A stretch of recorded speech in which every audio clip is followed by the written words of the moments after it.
আজকে একদম একটা ট্র্যাডিশনাল জিনিস নিয়ে চলে এলাম, শাল। শাল তো অনেকেরই লাগে, জাস্ট দেখে নাও, এই হচ্ছে শাল। হ্যাঁ, আমার এটা আমি অবশ্যই শাড়ি নিয়ে তোমাদের ভিডিও করি, কিন্তু আজকে ফার্স্ট টাইম আমি তোমাদের রিকোয়েস্টে শাল নিয়ে এলাম। তো পিওর শাল, একদম পিওর শালে আছে, জাস্ট দেখে নাও, কাশ্মীরি পিওর শালে আছে। দামটা তো বলেই দেবো তোমাদের। আর এটার বর্ডারটা যাচ্ছে কিন্তু পুরোটা উইভিং এর উপরে। আর শালের লেন্থটা একটু দেখে নাও, আমি দেখিয়ে দিচ্ছি। এই যাচ্ছে কিন্তু শালের লেন্থটা, বাবু একটু দেখিয়ে দে তো।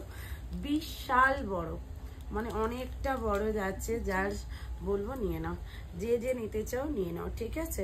দুর্ধর্ষ লেভেলের দেখতে, ট্র্যাডিশনাল। দামটা যাচ্ছে কিন্তু 499। অল ওভার ইন্ডিয়াতে থাকছে কিন্তু শিপিং ফি অ্যান্ড শিওরডি থাকছে কিন্তু অ্যাভেলেবেল। এস লেখে হোয়াটসঅ্যাপ পেজে, জলদি জলদি বুক কেজে 499।